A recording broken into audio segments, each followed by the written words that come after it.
So the NBA draft just happened today. We were streaming a lot of it. Well, we're streaming the whole thing.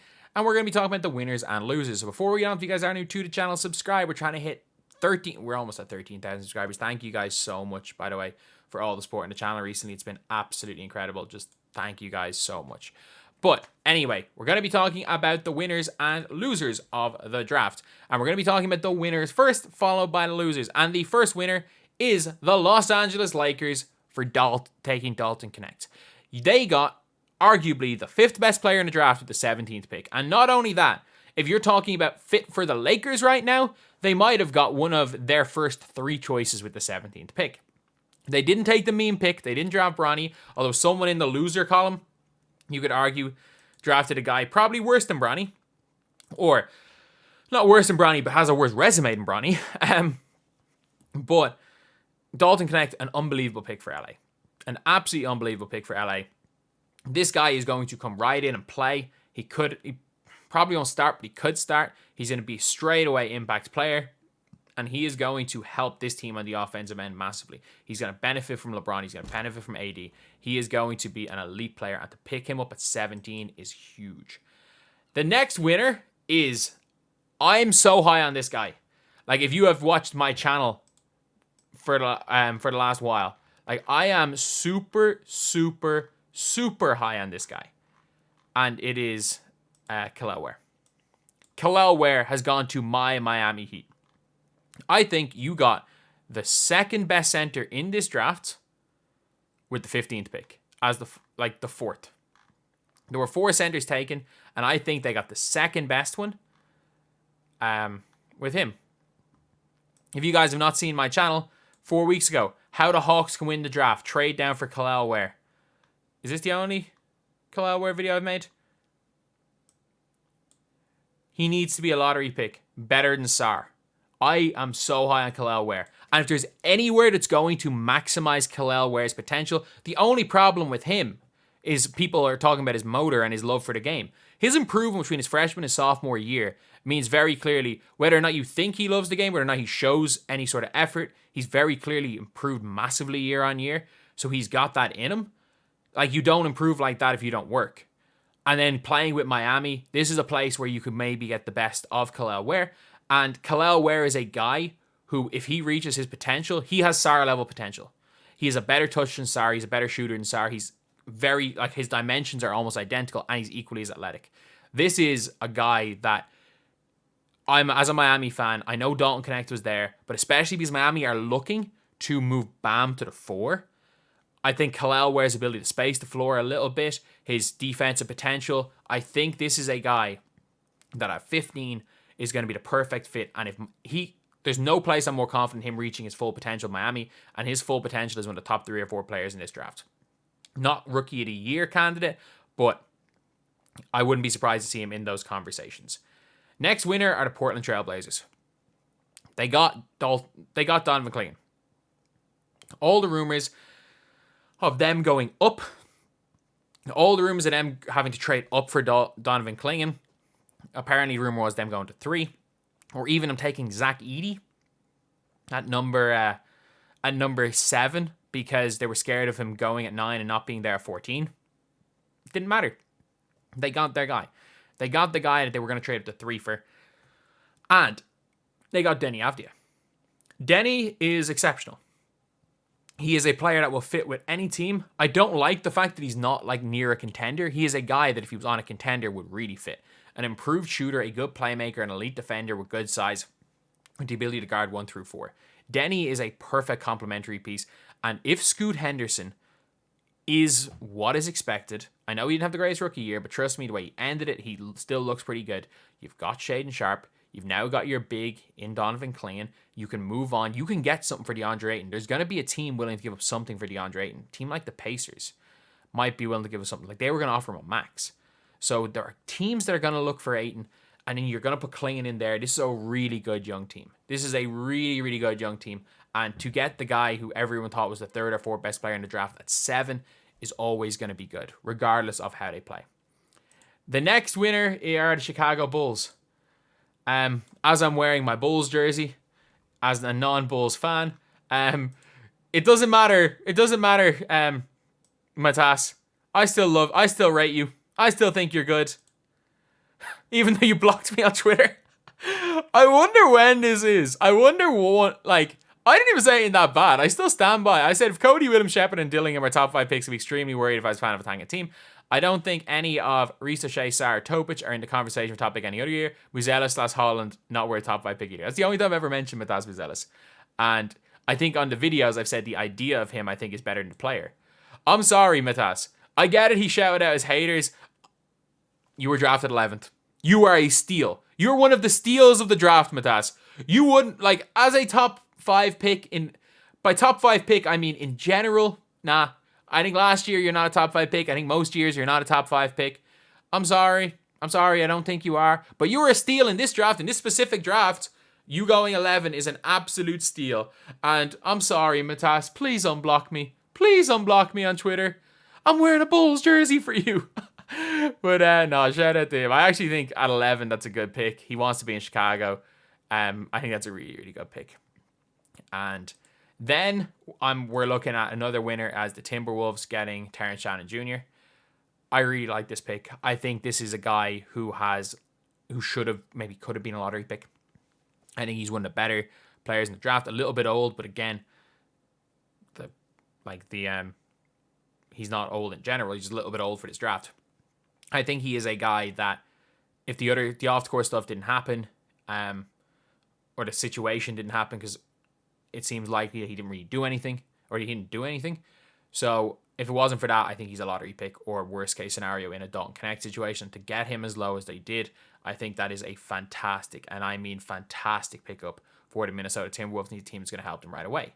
And then we have got, with the 29th pick, and this is what I tweeted out, and you could say personally, one of the biggest losers is Isaiah Collier, because I don't think he went to the best situation for him. I don't think he went to a team where he's going to start right away. I think there were better situations. I think there were higher picks. But I said this genuinely. If you are a high recruit, do not go to college. Because I remember having this talking with a 2K YouTuber named Chalk about Bronny James. And I was like, Bronny's not good enough to go to the NBA. And we both were in agreement that if he signs for a team overseas, obviously with the cardiac arrest and everything, it's best that just for his own safety, it was best that he was in USC. But if he ended up going to, let's just say he went to Australia, he sat on the bench, averaged 4 points a game in garbage time. He's a lottery pick. He is a lottery pick. Whereas you look at Isaiah Collier. Isaiah Collier was the number 1 ranked recruit, averaged 16 points a game in college, and goes 29. Ron Holland plays in the G League Ignite, is fine, goes 5. Matas goes 11 after a not very good year in the G League. And then DJ Wagner, not even, is going back. Justin Edwards has not been drafted yet. And Aaron Bradshaw, no. So basically, yeah, if you are a top high school recruit, if you go overseas and you're a really hyped up high school recruit, you're probably going to be a top 10 pick no matter what. If you go to college and you stink it up, you might not be a first round pick, as we've seen with Isaiah Collier. Crazy that he dropped 29. But I like Isaiah Collier because I think he's the best player you could have gotten in that scenario. And I also, when it comes to him, I do like the fact that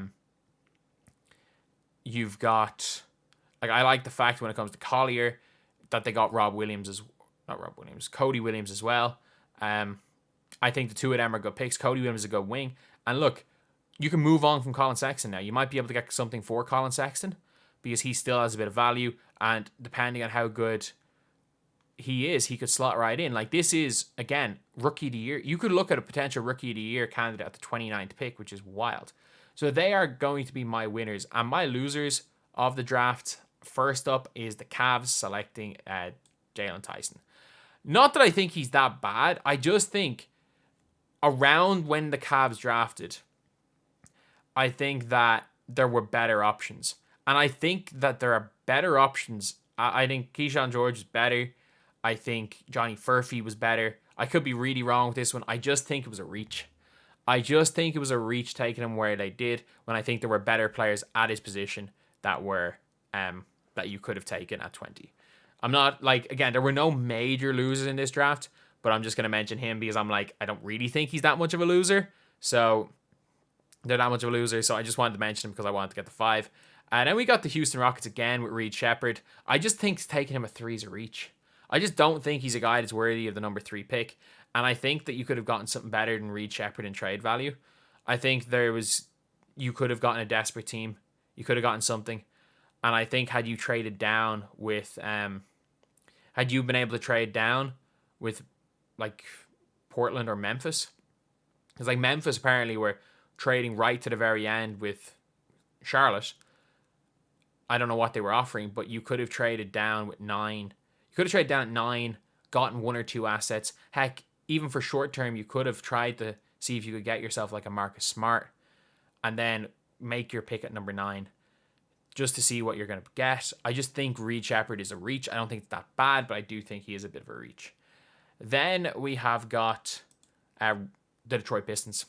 The Detroit Pistons with Ron Holland. And it's not that I don't like Ron Holland, but Ron Holland, like, the Pistons have some refusal to draft players that can shoot.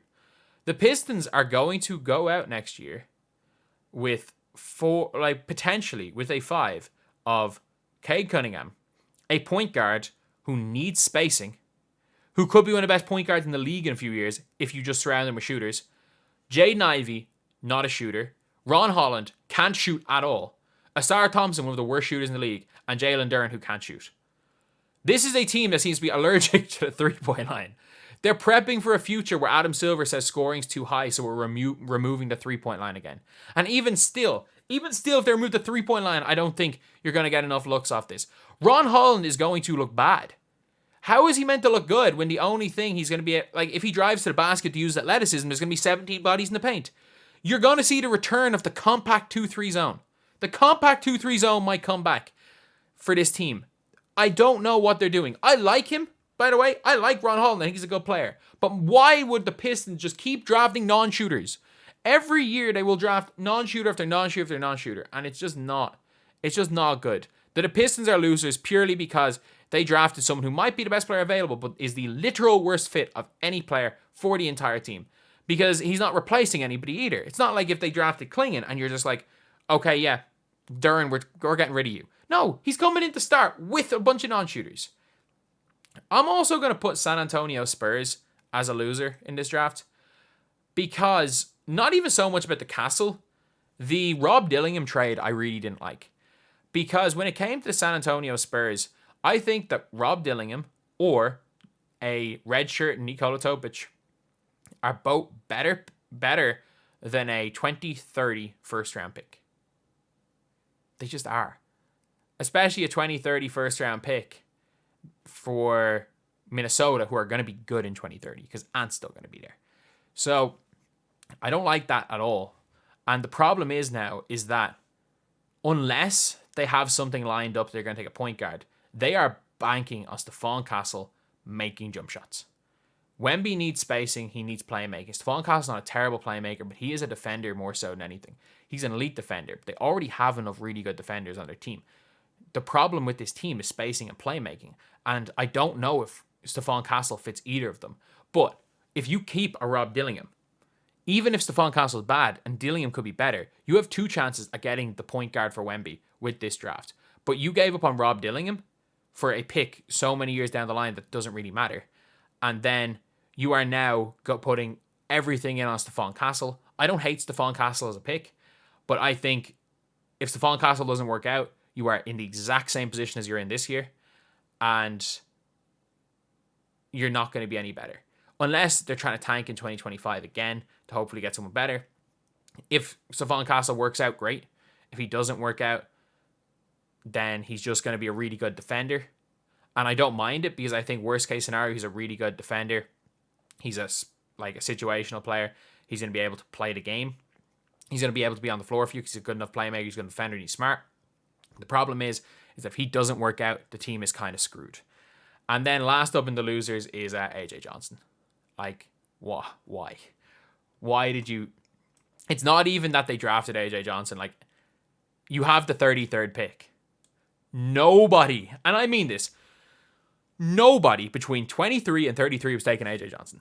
This is a guy who was the 47th ranked recruit, went to Australia, sat his ass on the bench. He sat his ass on the bench for the entire year. He did not play. He didn't play at all. He, as far as what he has done, as far as his resume is as bad as Bronny James's, without the name LeBron James Jr. He is an undersized shooting guard who, yes, he's a freak athlete. Yes, there is a scenario where he could be good, but they literally drafted him when you've got Keyshawn George on the board. You've got Johnny Furphy on the board. You've got a bunch of guys. Ryan Dunn was still on the board for defense. There were a lot of players still on the board. That could have really helped the Milwaukee Bucks. And they take a complete shot in the dark at an undersized shooting guard who does not have the resume to be there. And I don't even think it's that bad of a pick because he is a high upside player. The problem is that he would have been there tomorrow. You could have drafted him tomorrow. No one was taking him. You could have drafted him tomorrow and had a better player than you're going to get at 33. And that's where the issue is. It's not even that he's going to be that bad. They could have easily gotten him tomorrow. But anyway, yeah, that is the video. These are the winners and losers of the NBA draft. Thank you guys for watching. Please like, comment, and subscribe.